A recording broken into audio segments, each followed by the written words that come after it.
아가씨, 지금 회의 중인데 무슨 일이에요? 아가씨, 저는 이미 35입니다. 아이 엄마입니다. 하지만 이 회의실에서 저는 그냥 아가씨였습니다. 그 순간 저는 선택해야 했습니다. 이대로 고개 숙이고 나갈 것인가, 아니면 목소리를 낼 것인가. 죄송한데요.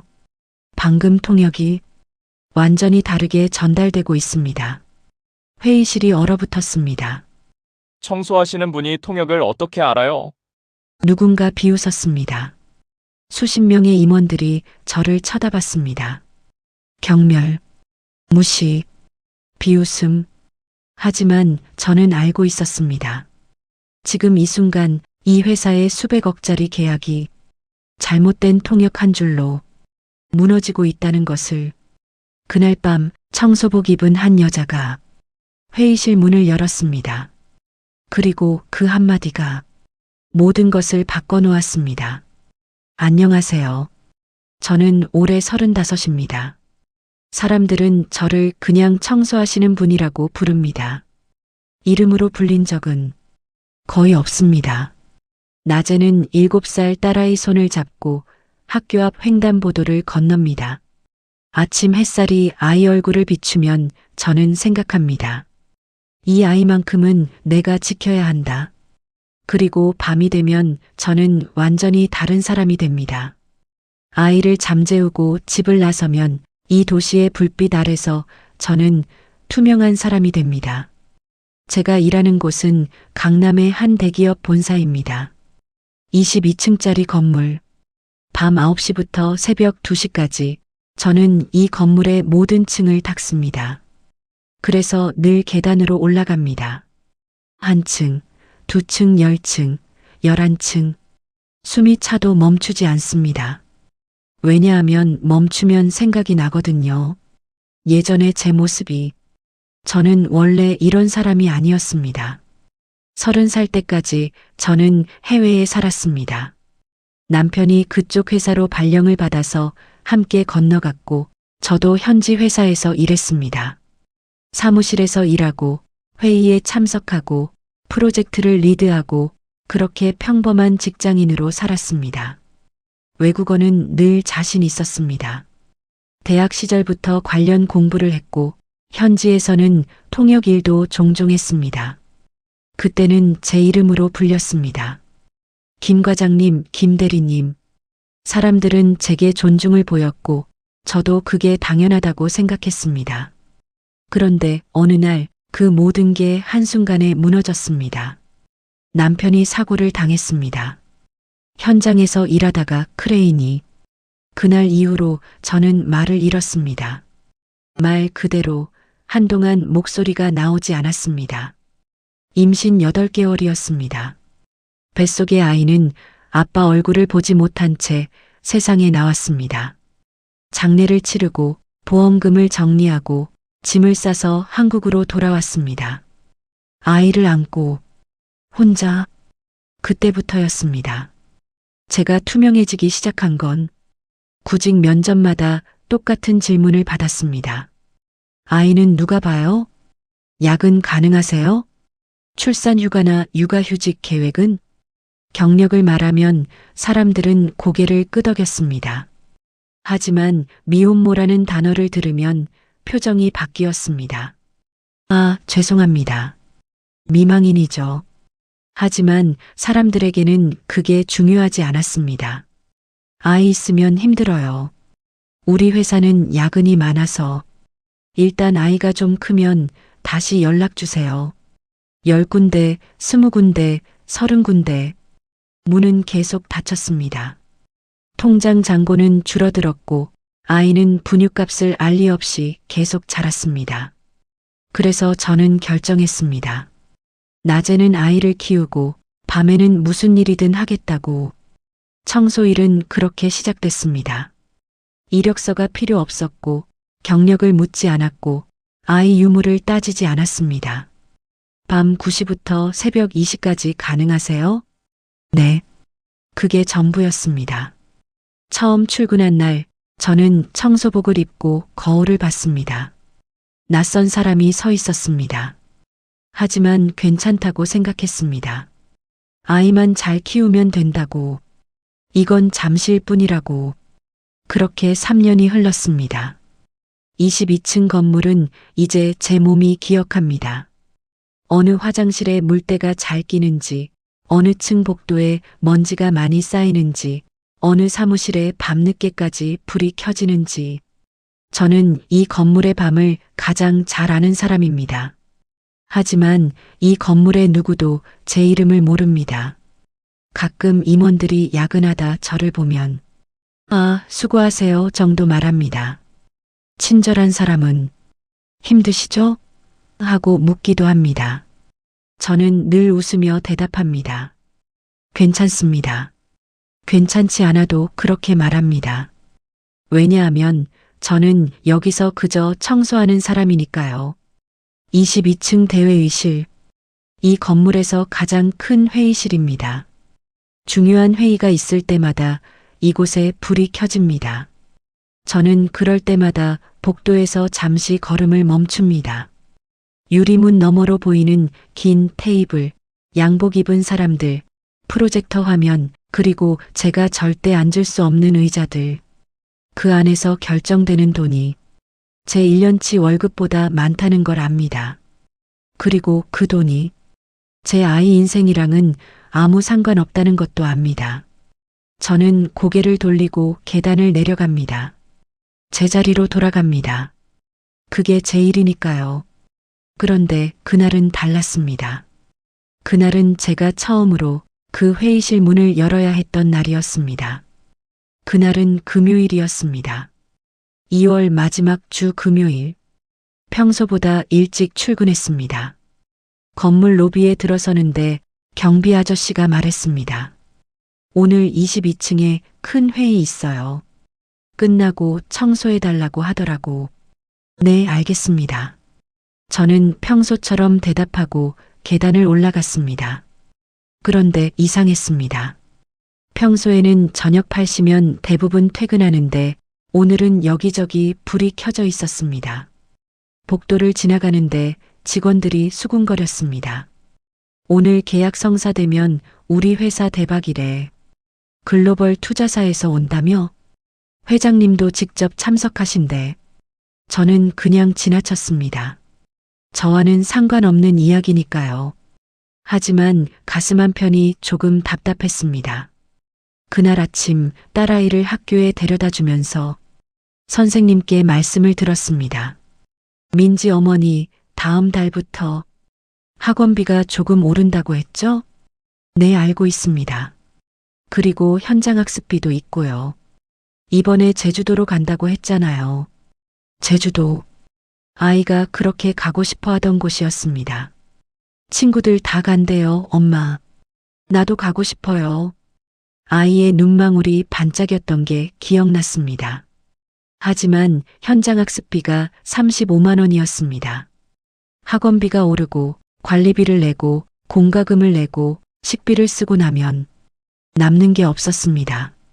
저는 선생님께 웃으며 말했습니다. "네, 준비하겠습니다." 하지만 집으로 돌아오는 버스 안에서 저는 통장을 확인했습니다. 잔액 73만 원. 다음 주 급여일까지 2주. 그 사이에 써야 할 돈들을 계산했습니다. 공과금 15만 원, 식비 20만 원, 교통비 5만 원, 예비비 10만 원. 빠듯했습니다. 현장학습비 35만 원을 내려면 어딘가를 줄여야 했습니다. 저는 한숨을 쉬었습니다. 이번 달만이라도 야근이 있으면.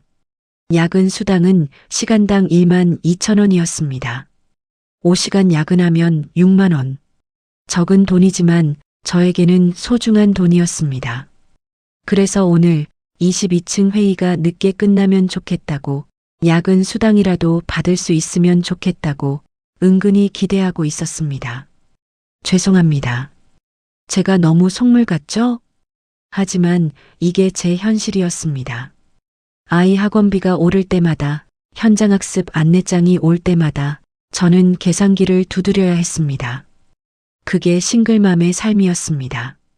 밤 9시가 됐습니다. 대부분의 직원이 퇴근했습니다. 하지만 22층은 여전히 환했습니다.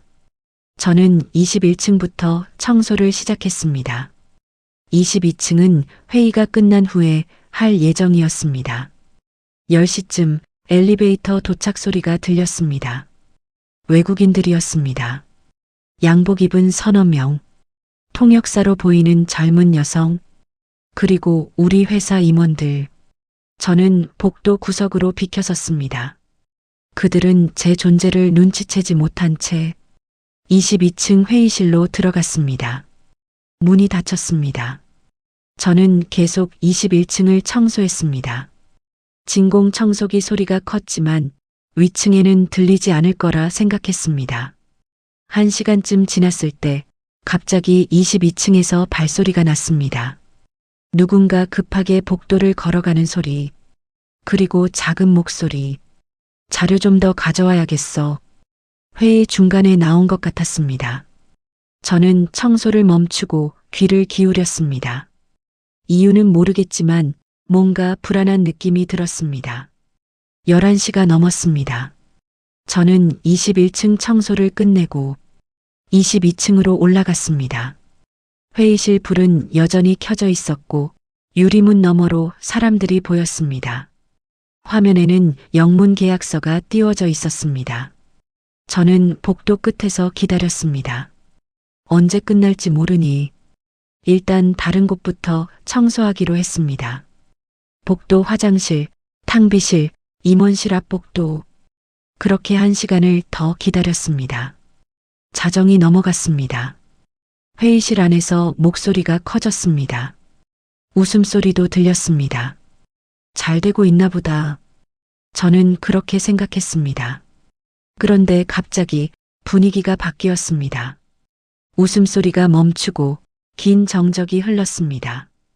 그리고 누군가의 날카로운 목소리, 외국어였습니다. 저는 알아들었습니다. 지금 말씀하신 게 처음 듣는 조건인데요. 회의실 안이 술렁거렸습니다. 통역사의 목소리가 들렸습니다. 하지만 뭔가 이상했습니다. 제가 방금 들은 말과 통역사가 전달한 말이 뉘앙스가 달랐습니다. 저는 문 가까이 다가갔습니다. 안에서는 계속 대화가 오갔습니다. 영어, 한국어, 다시 영어. 그리고 저는 알아챘습니다. 통역이 잘못되고 있었습니다. 처음에는 작은 실수인 줄 알았습니다. 누구나 실수할 수 있으니까요. 하지만 아니었습니다. 핵심 단어가 바뀌고 있었습니다. 선택사항을 필수 조건으로, 검토 후를 즉시로, 협의 가능을 확정으로. 제 심장이 빨리 뛰기 시작했습니다. 투자사 대표의 표정이 굳어갔습니다. 우리 회사 임원들은 웃고 있었지만 뭔가 어긋나고 있다는 걸 몰랐습니다. 통역사는 땀을 흘렸습니다. 그녀도 자신이 실수하고 있다는 걸 조금씩 깨닫는 것 같았습니다. 하지만 이미 늦었습니다. 투자사 대표가 손을 들었습니다. 잠깐만요. 그의 목소리는 차가웠습니다. 처음 받은 제안서와 지금 말씀하신 내용이 다른 것 같은데 확인 좀 해봐야겠습니다. 회의실 안의 공기가 얼어붙었습니다. 우리 회사 상무가 당황한 표정으로 물었습니다. 무슨 말씀이십니까? 통역사가 번역했지만 그녀의 목소리는 떨렸습니다. 저는 문 밖에서 손에 든 걸레를 꽉 쥐었습니다. 이러다 계약이 깨지겠다. 그 생각이 들자마자 제 머릿속에 아이 얼굴이 떠올랐습니다. 이번 달 학원비, 다음 달 관리비, 겨울옷, 감기약. 이 계약이 깨지면, 회사가 어려워지면 제일 먼저 잘리는 건 청소 용역 직원입니다. 저는 그걸 압니다. 3년 전에도 그랬습니다. 회사 실적이 안 좋다고 청소 인원을 절반으로 줄였습니다. 그때 살아남은 건 운이 좋아서였습니다. 하지만 이번에도 운이 따를까요? 제 다리가 떨렸습니다. 회의실 안에서 회장님이 천천히 자리에서 일어났습니다. 오늘 회의는 여기까지 하겠습니다. 내부 검토 후 다시 연락드리겠습니다. 그 말을 듣는 순간 저는 알았습니다. 이건 끝이라는 걸. 투자사 대표의 표정을 보면 알 수 있었습니다. 그는 더 이상 이 회사를 신뢰하지 않았습니다. 회의실 문이 열리려는 순간 제 발이 움직였습니다. 스스로도 놀랐습니다. 제가 왜 움직이는지, 무슨 말을 하려는지 그 순간에는 몰랐습니다. 다만 이대로 보낼 수는 없다는 생각만 들었습니다. 문 손잡이를 잡았습니다. 제 손이 떨렸습니다. 청소복 소매가 젖어 있었습니다. 방금 화장실을 닦았거든요. 저는 숨을 한번 크게 들이마셨습니다. 그리고 문을 살짝 열었습니다. 죄송합니다. 제 목소리는 작았습니다. 회의실 안의 모든 시선이 일제히 제게로 향했습니다. 회장님, 상무님, 부장님들, 투자사 대표, 통역사. 그리고 제 앞에 놓인 긴 침묵. 상무님이 인상을 찌푸렸습니다. 아가씨, 지금 회의 중인데. 무슨 일이에요? 아가씨. 그 단어가 귀에 꽂혔습니다. 저는 이미 35이고 아이 엄마인데 여전히 아가씨였습니다. 하지만 지금은 그게 중요하지 않았습니다. 저기 죄송한데요. 제 목소리가 더 떨렸습니다.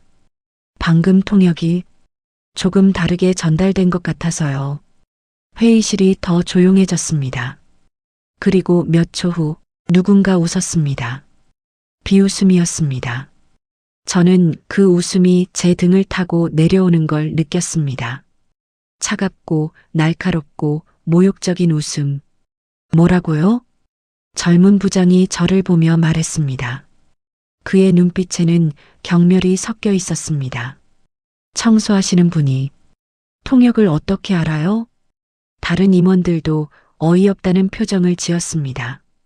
한 임원은 고개를 저으며 중얼거렸습니다. 이게 무슨 상황이야? 또 다른 임원은 통역사를 보며 말했습니다. 저 사람 누구예요? 왜 여기 들어와요? 저는 그 말들을 들으며 제 존재가 얼마나 작은지 느꼈습니다. 이 사람들에게 저는 그저 밤에 바닥을 닦는 사람일 뿐이었습니다. 의견을 낼 자격이 없는 사람, 회의실에 들어올 자격이 없는 사람. 하지만 저는 알고 있었습니다. 제가 들은 것이 틀리지 않았다는 것을. 상무님이 손을 들어 사람들을 제지했습니다. 그리고 저를 보며 차갑게 말했습니다. 지금 농담하시는 겁니까? 여기가 어디라고 함부로 들어와서. 죄송합니다. 저는 다시 한번 고개를 숙였습니다. 하지만 정말로 통역에 문제가 있는 것 같습니다. 근거가 뭔데요? 통역사가 날카롭게 물었습니다. 그녀의 목소리는 떨렸지만 동시에 공격적이었습니다. 당신이 무슨 자격으로 제 통역을 평가하는 거죠? 저는 그녀를 보았습니다. 그녀도 저를 보았습니다.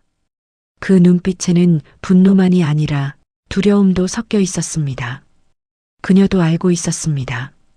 자신이 실수했다는 것을. 하지만 인정할 수 없었습니다. 인정하는 순간 모든 것을 잃으니까요. 저도 그 마음을 이해했습니다. 저 역시 3년 전 모든 것을 잃어본 사람이니까요. 통역사는 저를 노려봤습니다. 그녀의 눈빛에는 분노가 섞여 있었습니다. 실례지만 무슨 근거로 그런 말씀을 하시는 거예요? 그녀의 목소리는 날카로웠습니다. 저는 입술을 깨물었습니다. 지금이라도 나가야 하나? 내가 무슨 짓을 하고 있는 거지? 아이 생각해. 일자리 잃으면 안 돼. 그런 생각들이 머릿속을 스쳤습니다. 하지만 제 발은 움직이지 않았습니다. 왜냐하면 투자사 대표가 저를 보고 있었기 때문입니다. 그의 눈빛은 달랐습니다.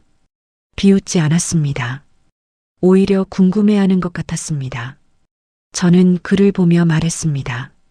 영어로 천천히 또박또박 제가 들은 것을 그대로 말했습니다. 방금 대표님께서 말씀하신 건 이 조항은 우리 측 법무팀 검토가 필요하다였습니다. 하지만 통역은 이 조항을 즉시 수정해야 한다로 전달됐습니다. 회의실이 얼어붙었습니다. 투자사 대표의 눈이 커졌습니다. 그는 천천히 몸을 앞으로 기울였습니다. 맞습니다. 그 한마디가 떨어지자 분위기가 완전히 바뀌었습니다. 회장님이 저를 똑바로 쳐다봤습니다. 상무님은 말을 잃었습니다. 통역사는 얼굴이 하얗게 질렸습니다. 투자사 대표가 다시 말했습니다. 그리고 아까 제가 추가 조건은 협의 가능하다고 했는데 추가 조건이 필수 사항이다로 전달됐죠? 저는 고개를 끄덕였습니다. 네, 맞습니다. 대표가 한숨을 쉬었습니다. 그래서 이야기가 계속 어긋났군요. 그는 통역사를 보았습니다. 당신 지금까지 몇 번이나 이렇게 번역했습니까? 통역사는 입술을 떨었습니다. 저는 실수가 아니라 말을 잇지 못했습니다. 회장님이 차갑게 말했습니다. 나가보시죠. 통역사는 고개를 숙이고 회의실을 나갔습니다. 저는 그녀와 눈이 마주쳤습니다. 그녀의 눈에는 눈물이 고여 있었습니다. 그리고 원망이 담겨 있었습니다. 문이 닫혔습니다. 저는 여전히 회의실 문 앞에 서 있었습니다. 회장님이 저를 보았습니다. 어떻게 이렇게 영어를 잘하십니까? 저는 잠시 망설였습니다. 그리고 솔직하게 대답했습니다. 예전에 해외에서 살았습니다. 남편이 그쪽 회사에서 일했고 저도 현지 기업에 다녔습니다. 왜 지금은? 상무님이 물었습니다. 말끝을 흐렸지만 저는 그 질문의 의미를 알았습니다. 왜 지금은 청소를 하고 있느냐? 저는 조용히 대답했습니다. 남편이 사고로 세상을 떠났습니다. 귀국 후에 아이를 키우면서 일자리를 구하기가 쉽지 않았습니다. 회의실이 조용해졌습니다. 투자사 대표가 말했습니다. 그럼 지금부터 이분이 통역을 해주실 수 있겠습니까? 저는 깜짝 놀랐습니다. 네. 하지만 당신은 할 수 있습니다. 대표가 단호하게 말했습니다. 방금 제 말을 정확히 이해했고 핵심을 파악했으니까요. 회장님이 저를 보았습니다. 앉으시겠습니까? 그 순간 제 다리에 힘이 풀렸습니다. 저는 천천히 회의실 안으로 들어갔습니다. 제 청소복 차림 그대로 손에는 여전히 걸레가 들려 있었습니다. 회장님이 옆 의자를 가리켰습니다. 저는 그 의자에 앉았습니다. 22층 대회의실. 제가 3년 동안 밤마다 닦았던 그 회의실. 하지만 한 번도 앉아보지 못했던 그 의자. 지금 제가 그 위에 앉아 있었습니다. 테이블 위에는 계약서가 놓여 있었습니다. 수십 페이지에 달하는 영문 계약서. 저는 그것을 보며 생각했습니다. 내가 지금 뭘 하고 있는 거지? 하지만 돌아갈 수는 없었습니다. 투자사 대표가 말을 이어갔습니다. 저는 그의 말을 듣고 우리 회사 임원들에게 전달했습니다. 그리고 반대로도 처음에는 손이 떨렸습니다. 목소리도 떨렸습니다. 하지만 점점 예전의 감각이 돌아왔습니다. 단어를 고르고 뉘앙스를 살리고 문화적 차이를 설명하는 것. 제가 한때 능숙했던 일들. 회의는 다시 진행됐습니다. 그리고 1시간 후 분위기가 완전히 달라져 있었습니다. 오해가 풀렸습니다. 조건이 명확해졌습니다. 양쪽 모두 만족스러운 표정이었습니다. 투자사 대표가 웃으며 말했습니다. 이제야 제대로 된 대화를 하는 것 같군요. 회장님도 미소를 지었습니다. 덕분입니다. 그리고 저를 보았습니다. 그때 저는 알았습니다. 나 지금 일을 잘하고 있구나. 하지만 동시에 두려웠습니다. 이게 끝나면 다시 계단으로 내려가야 하는데 새벽 1시가 넘었습니다. 회의가 거의 끝나갈 무렵 투자사 대표가 말했습니다. 오늘 이 계약이 성사된 건 전적으로 이분 덕분입니다. 그는 저를 보며 말했습니다. 이름이 뭡니까? 저는 잠시 멈칫했습니다. 누군가 제 이름을 묻는 게 얼마 만인지 기억이 나지 않았습니다. 김민지입니다. 김민지 씨. 그가 제 이름을 불렀습니다. 당신이 오늘 이 회사를 살렸습니다. 그 말에 저는 처음으로 눈물이 날 것 같았습니다. 하지만 참았습니다. 회의가 끝났습니다. 사람들이 악수를 나누고 인사를 하고 회의실을 나갔습니다. 저도 자리에서 일어났습니다. 회장님이 저를 불렀습니다. 김민지 씨. 네. 잠깐 이야기 좀 하시죠. 회의실에 회장님과 저 단둘이 남았습니다. 회장님은 창밖을 보며 말했습니다. 오늘 고마웠습니다. 아닙니다. 저는 고개를 숙였습니다. 제가 오버했습니다. 청소하는 사람이 회의에 끼어들어서 아니요. 회장님이 저를 돌아보았습니다. 당신이 아니었으면 오늘 계약은 깨졌을 겁니다. 그는 의자에 앉으며 말했습니다. 앉으세요. 저는 조심스럽게 앉았습니다. 회장님이 물었습니다. 해외에서 어떤 일을 하셨습니까? 현지 기업 마케팅팀에 있었습니다. 통역 일도 겸했고요. 경력이 얼마나 됩니까? 5년 정도요. 회장님이 고개를 끄덕였습니다. 그런 경력을 가진 사람이 왜 여기서 청소를 하고 있습니까? 저는 잠시 망설였습니다. 그리고 솔직하게 말했습니다. 귀국 후에 구직 활동을 했습니다. 하지만 싱글맘이라는 게 걸림돌이었습니다. 싱글맘? 네. 남편을 잃고 혼자 아이를 키우고 있습니다. 회장님이 무언가 생각하는 표정을 지었습니다. 아이가 몇 살입니까? 7살입니다. 그럼 낮에는? 낮에는 아이를 돌보고 밤에 일합니다. 회장님이 한숨을 쉬었습니다. 그게 3년째입니까? 네. 긴 침묵이 흘렀습니다. 회장님이 다시 말했습니다. 솔직히 말씀드리겠습니다. 오늘 계약은 저희 회사 운명이 걸린 거였습니다. 저는 조용히 들었습니다. 이 투자를 받지 못하면 우리 회사는 구조조정에 들어갈 예정이었습니다. 제 심장이 철렁했습니다. 그럼 청소 용역도? 네. 제일 먼저 정리 대상이었습니다. 저는 아무 말도 할 수 없었습니다. 회장님이 말을 이었습니다. 그런데 당신이 회사를 살렸습니다. 당신 자신의 일자리도 수백 명 직원들의 일자리도. 그는 저를 똑바로 보았습니다. 그런데 왜 당신은 여전히 청소복을 입고 있어야 합니까? 저는 대답하지 못했습니다. 회장님이 물었습니다. 우리 회사에서 일하시겠습니까? 정식 직원으로. 저는 믿을 수 없었습니다. 네. 당신 같은 인재가 필요합니다. 언어 능력도, 순발력도, 용기도 갖춘 사람. 하지만 저는 아이가. 근무 시간은 조정 가능합니다. 아이 등하교 시간 고려해서 탄력 근무로 하시면 됩니다. 저는 눈물이 날 것 같았습니다. 정말 괜찮습니까? 괜찮고 말고요. 회장님이 미소 지었습니다.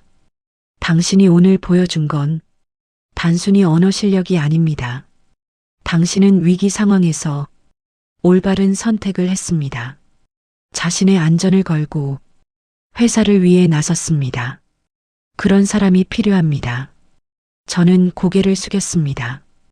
감사합니다. 감사는 제가 해야죠. 회장님이 명함을 건넸습니다. 다음 주 월요일 인사팀으로 연락 주세요. 정식 계약서 작성하고 업무 배치 논의하겠습니다. 저는 그 명함을 받았습니다. 떨리는 손으로. 그리고 회장님이 말했습니다. 오늘 야근 수당은 특별 성과급으로 지급하겠습니다. 당신이 해낸 일의 가치를 제대로 인정받아야 하니까요. 저는 더 이상 참을 수 없었습니다. 눈물이 흘러내렸습니다. 죄송합니다. 괜찮습니다. 회장님이 부드럽게 말했습니다. 많이 힘드셨죠? 저는 고개를 끄덕였습니다. 정말로 힘들었습니다. 3년 동안 계단을 오르며 아무도 제 이름을 불러주지 않는 밤을 견디며 아이에게 미안해하며 스스로를 투명한 존재로 만들며 견뎌왔습니다.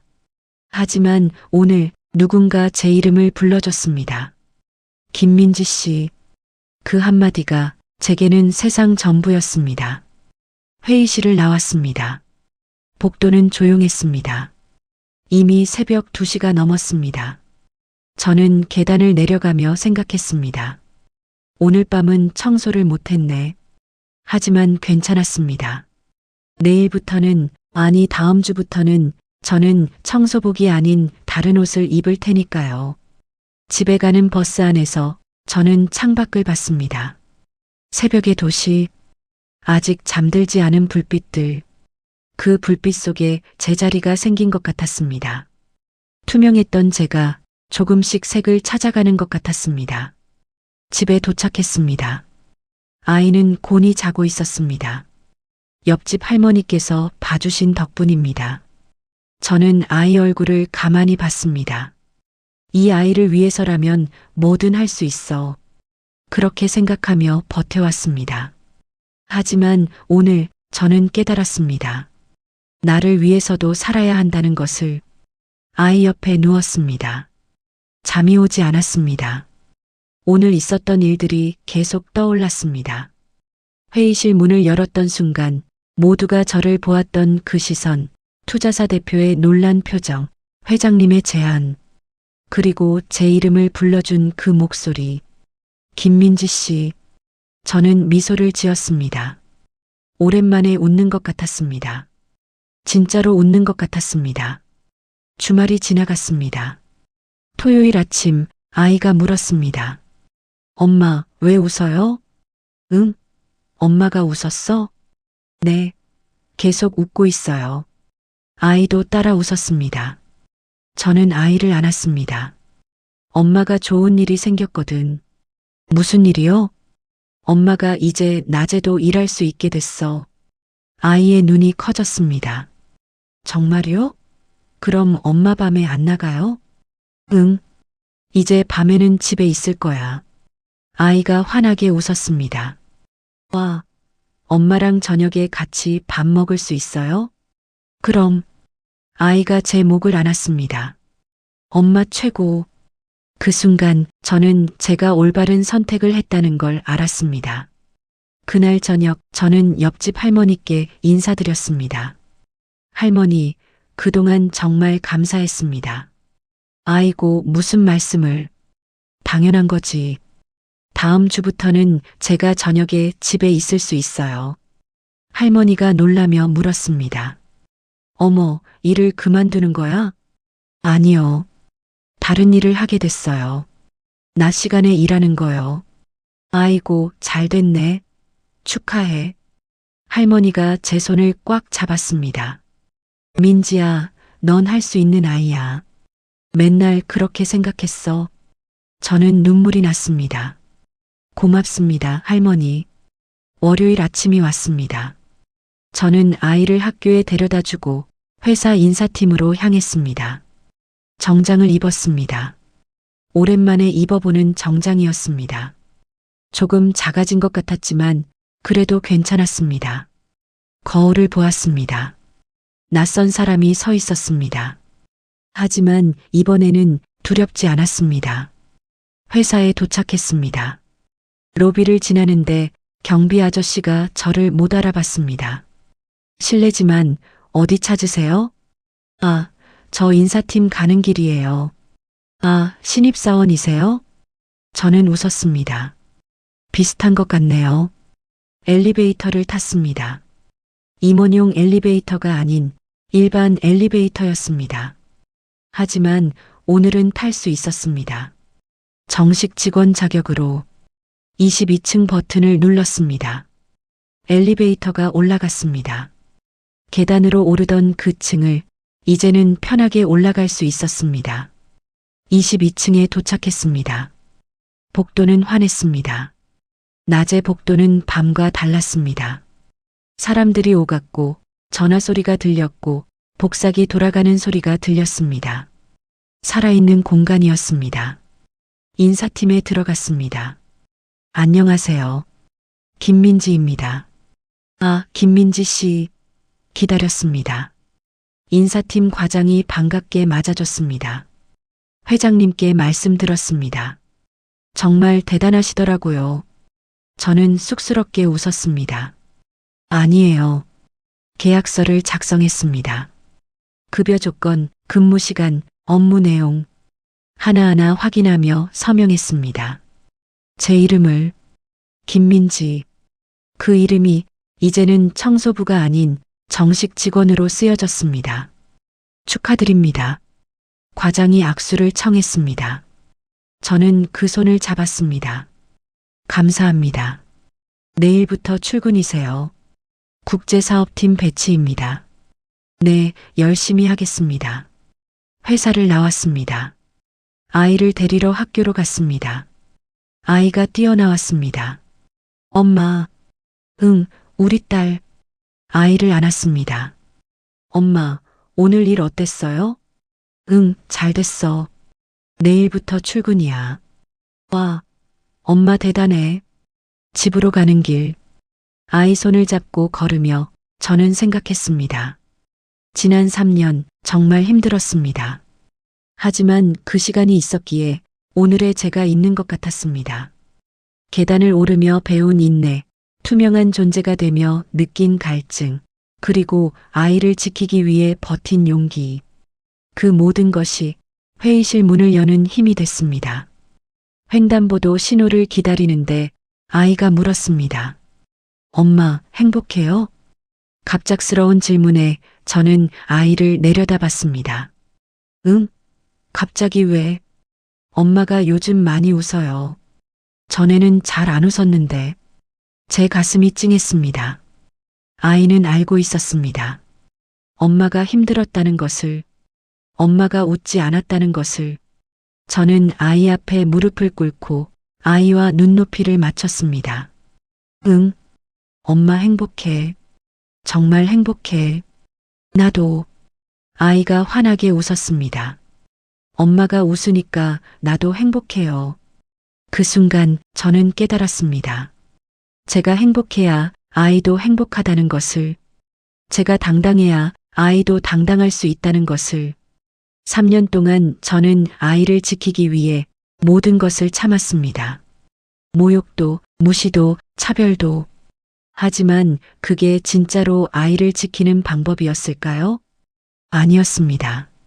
진짜로 아이를 지키는 방법은 엄마가 당당하게 사는 모습을 보여주는 것이었습니다. 엄마가 포기하지 않는 모습을, 엄마가 일어서는 모습을, 엄마가 자신의 목소리를 내는 모습을. 그게 아이에게 줄 수 있는 가장 큰 선물이었습니다. 신호가 바뀌었습니다. 저는 아이 손을 꽉 잡고 횡단보도를 건넜습니다. 이제 저는 압니다. 앞으로도 힘든 일이 있을 것이고 넘어질 때도 있을 것입니다. 하지만 괜찮습니다. 왜냐하면 저는 이미 알았으니까요. 제가 일어설 수 있다는 것을. 첫 출근 날 아침 9시에 출근했습니다. 국제사업팀 사무실. 팀장이 저를 소개했습니다. 오늘부터 함께 일할 김민지 대리입니다. 김민지 대리. 그 호칭이 낯설었지만 기분 좋았습니다. 동료들이 인사했습니다. 잘 부탁드립니다. 반갑습니다. 민지 대리님. 같이 일하게 돼서 기쁩니다. 진심이 담긴 인사였습니다. 저도 웃으며 답했습니다. 저야말로 잘 부탁드립니다. 제자리가 있었습니다. 책상 위에는 명패가 놓여 있었습니다. 김민지 대리. 그리고 그 옆에는 새 컴퓨터와 전화기, 문구류와 노트가 준비되어 있었습니다. 팀장이 웃으며 말했습니다. 민지 대리님, 여기 앉으세요. 창가 자리로 들였어요. 햇빛도 잘 들고 전망도 좋거든요. 저는 그 자리에 앉았습니다. 창밖을 봤습니다. 서울의 풍경이 펼쳐져 있었습니다. 낮의 서울, 햇빛 아래 빛나는 도시. 3년 동안 저는 이 도시의 밤만 봤습니다. 어둠 속에서만 일했습니다. 하지만 이제는 다릅니다. 저도 이 햇빛 아래서 당당하게 일할 수 있습니다. 명패를 만졌습니다. 김민지 대리, 진짜구나. 꿈이 아니구나. 일을 시작했습니다. 해외 바이어와의 이메일, 계약서 검토, 화상회의 통역. 제가 할 수 있는 일들이었습니다. 아니, 제가 잘하는 일들이었습니다. 손이 기억하고 있었습니다. 키보드를 두드리는 감촉, 문서를 읽는 속도, 언어를 넘나드는 즐거움. 잊고 있었던 감각들이 하나씩 돌아왔습니다. 아, 나 이 일 정말 좋아했었지. 점심시간, 동료들과 구내식당에 갔습니다. 민지 대리님, 여기 앉으세요. 저를 이름으로 불러줬습니다. 민지 대리님. 그 호칭이 너무 좋았습니다. 식사를 하며 저는 문득 생각했습니다. 1층 구내식당도 청소한 적 있는데, 이 테이블도, 이 의자도, 이 바닥도 다 제가 닦았던 곳입니다. 하지만 이제는 다릅니다. 저는 이곳에서 밥을 먹는 사람입니다. 동료들과 이야기를 나누는 사람입니다. 웃고 쉬고 내일을 계획하는 사람입니다. 투명한 존재가 아니라 보이는 사람입니다. 민지 대리님, 커피 드실래요? 후배 직원이 물었습니다. 아, 네. 감사합니다. 아메리카노요? 라떼요? 아메리카노로 주세요. 이렇게 평범한 대화, 이렇게 일상적인 질문. 하지만 제게는 특별했습니다. 3년 만에 받는 동료로서의 질문이었으니까요. 오후 일과를 마치고 잠시 휴식 시간이 있었습니다. 저는 복도로 나왔습니다. 22층 복도. 제가 밤마다 걸었던 그 복도였습니다. 하지만 낮의 복도는 전혀 달랐습니다. 햇빛이 들고 사람들이 오가고 커피 향이 나고 웃음소리가 들렸습니다. 살아있는 공간이었습니다. 저는 창가에 서서 밖을 봤습니다. 저 아래 어딘가에 지금도 누군가는 계단을 오르고 있을 것입니다. 저처럼 보이지 않는 노동을 하면서 자신의 꿈을 접은 채 하루하루를 버티고 있을 것입니다. 저는 그들에게 말하고 싶었습니다. 포기하지 마세요. 당신의 시간도 올 겁니다. 하지만 동시에 알았습니다. 말만으로는 위로가 되지 않는다는 것을. 진짜 필요한 건 기회였습니다. 그리고 그 기회를 잡을 준비였습니다. 저는 운이 좋았습니다. 계단을 오르는 동안 준비할 시간이 있었습니다. 언어를 잊지 않았고 실력을 유지했고 포기하지 않았습니다. 그래서 기회가 왔을 때 잡을 수 있었습니다. 퇴근 시간이 됐습니다. 오후 6시. 저는 가방을 챙기고 일어났습니다. 먼저 들어갑니다. 수고하셨어요. 내일 봬요, 민지 대리님.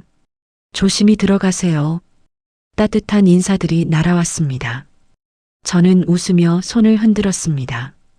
엘리베이터를 타고 내려갔습니다. 로비를 지나는데 청소하시는 분이 보였습니다. 저보다 나이 많은 여성분. 청소복을 입고 바닥을 닦고 계셨습니다. 저는 그분께 다가갔습니다. 안녕하세요. 그분이 깜짝 놀라며 고개를 숙였습니다. 아, 네, 안녕하세요. 수고 많으세요. 아니에요. 저는 잠시 망설이다가 조심스럽게 물었습니다. 혹시 힘드시죠? 그분이 저를 올려다봤습니다. 잠시 당황한 표정이었지만 곧 작게 웃으셨습니다. 괜찮습니다. 그 대답이 예전에 제 대답과 똑같았습니다. 저는 가방에서 명함을 꺼냈습니다. 제 명함이에요. 혹시 힘든 일 있으시면 언제든 연락 주세요. 네, 이게 저도 예전에 청소 일했었어요. 여기 22층. 그분의 눈이 커졌습니다. 정말요? 네. 3년 동안요. 저는 웃으며 말했습니다. 언젠가 기회가 올 거예요. 그때까지 포기하지 마세요. 그분이 명함을 꽉 쥐었습니다. 눈가가 촉촉해 보였습니다. 감사합니다. 저는 인사하고 밖으로 나왔습니다. 제가 그분께 해줄 수 있는 건 그게 전부였습니다. 하지만 그걸로 충분하기를 바랐습니다. 누군가 자신을 봐주고, 누군가 자신을 이해하고, 누군가 자신에게 희망을 준다는 것. 그것만으로도 하루를 버틸 힘이 되니까요. 회사를 나왔습니다. 아이를 데리러 갔습니다. 학교 앞에 서서 기다리는데 다른 엄마들이 보였습니다. 예쁘게 차려입은 엄마들, 여유로워 보이는 엄마들. 예전 같으면 저는 그들과 눈도 마주치지 않았을 것입니다. 제 청소복 차림이 부끄러웠을 테니까요. 하지만 오늘은 달랐습니다. 저도 정장을 입고 당당하게 서 있었습니다. 한 엄마가 제게 다가왔습니다. 안녕하세요. 민지 엄마 맞으시죠? 네, 안녕하세요. 민지가 우리 아이랑 친한 친구예요. 엄마도 뵙고 싶었어요. 아, 그러셨군요. 혹시 직장인이세요? 보통 이 시간에 안 보이셨는데. 네, 오늘부터 새로 일 시작했어요. 아, 축하드려요. 힘내세요. 진심 어린 축하였습니다. 저는 웃으며 답했습니다. 감사합니다. 아이들이 우르르 나왔습니다. 엄마, 딸아이가 뛰어왔습니다. 저는 아이를 안았습니다. 응, 우리 딸, 오늘 학교 재밌었어? 네. 엄마, 오늘 일 어땠어요? 엄마도 재밌었어. 정말 재밌었어. 손을 잡고 집으로 걸어갔습니다. 아이가 신나게 떠들었습니다. 엄마 있잖아요. 선생님이 그러는데 다음 달에 제주도 간대요. 응, 알아. 엄마가 선생님한테 들었어. 엄마, 나도 갈 수 있어요? 당연하지. 진짜요?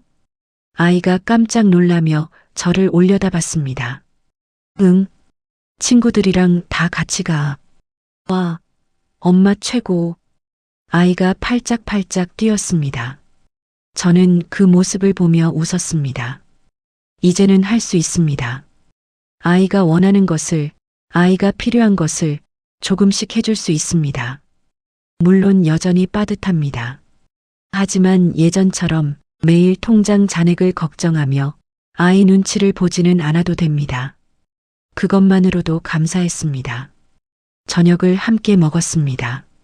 아이와 이야기를 나눴습니다. 오늘 학교에서 뭐 했어? 그림 그렸어요. 엄마 그림. 어머, 정말? 보여줘. 아이가 가방에서 그림을 꺼냈습니다. 거기에는 정장 입은 엄마가 그려져 있었습니다. 웃고 있는 엄마. 그리고 그 옆에 적혀 있었습니다. 우리 엄마는 회사에서 일해요. 우리 엄마는 멋있어요. 저는 그 글을 읽으며 눈물이 날 뻔했습니다. 엄마 예쁘죠? 응, 정말 예쁘다. 저는 그림을 안았습니다. 그리고 아이를 안았습니다. 고마워, 우리 딸. 엄마가 더 고마워요. 그날 밤 아이를 재우고 저는 창밖을 봤습니다. 22층 건물이 보였습니다. 저 건물의 22층, 제가 3년 동안 계단으로 올랐던 곳, 이제는 엘리베이터로 올라가는 곳. 그곳에서 저는 새로운 시작을 했습니다. 그리고 깨달았습니다. 포기하지 않으면 언젠가는 기회가 온다는 것을, 그 기회를 잡을 준비가 되어 있으면 인생은 바뀔 수 있다는 것을, 그리고 무엇보다 자신을 믿는 것이 가장 중요하다는 것을. 그로부터 1년이 지났습니다. 저는 여전히 이 회사에서 일하고 있습니다. 국제사업팀 대리에서 이제는 과장이 됐습니다. 제 책상에는 명패가 있습니다. 김민지 과장. 그리고 그 옆에는 딸이 그려준 그림이 액자에 담겨 있습니다. 웃고 있는 엄마 그림. 가끔 회의실을 지날 때 저는 잠시 걸음을 멈춥니다. 22층 대회의실. 그 문을 열었던 날을 떠올립니다. 떨리는 손으로 청소복 차림으로 모든 걸 걸고 들어갔던 그 순간을 그때는 몰랐습니다. 그 한마디가 제 인생을 바꿀 줄은. 죄송해요. 지금 통역 완전히 다르게 전달되고 있어요. 그 말을 하기까지 수없이 망설였습니다.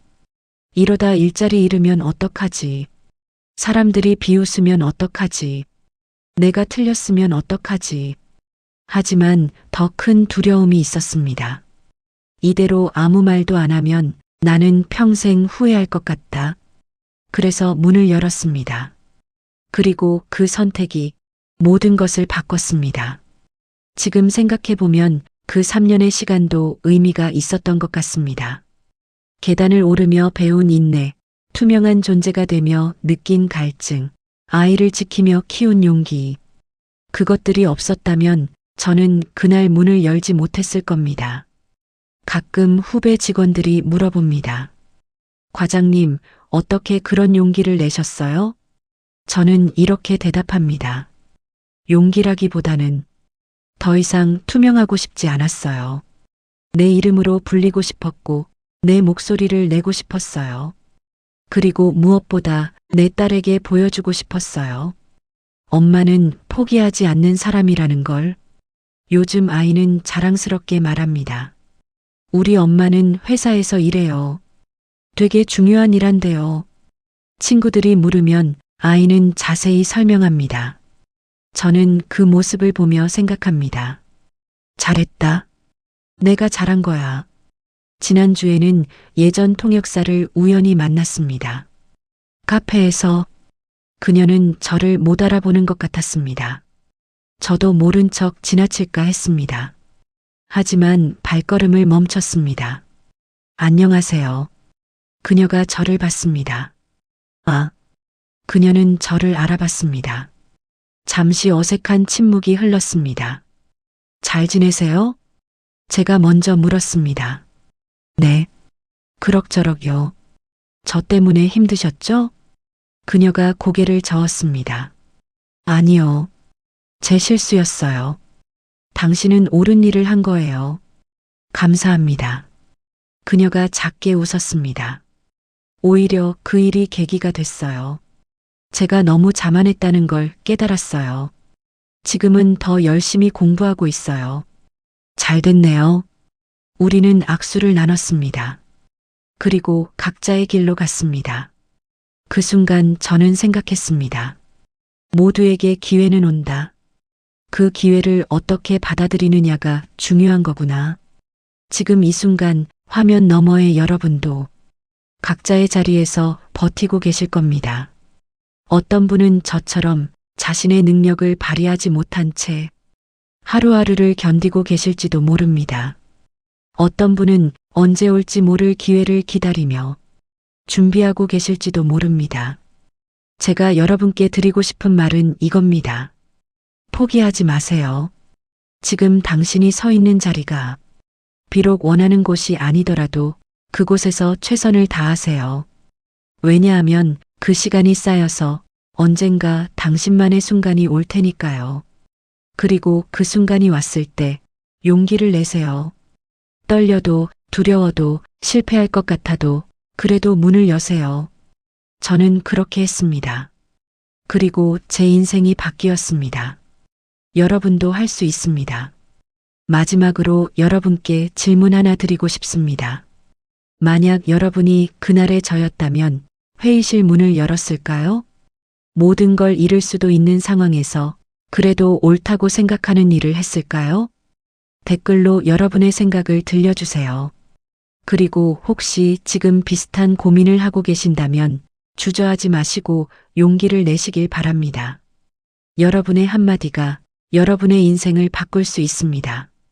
오늘 이야기가 여러분께 작은 위로와 용기가 됐으면 좋겠습니다. 이 영상이 도움이 되셨다면 좋아요와 구독 부탁드립니다. 그리고 비슷한 경험이 있으시거나 응원의 한마디를 남기고 싶으시다면 댓글 남겨주세요. 여러분의 이야기도 듣고 싶습니다. 긴 영상 끝까지 시청해 주셔서 감사합니다. 다음에 또 좋은 이야기로 찾아뵙겠습니다. 여러분, 오늘도 행복한 하루 보내세요. 감사합니다.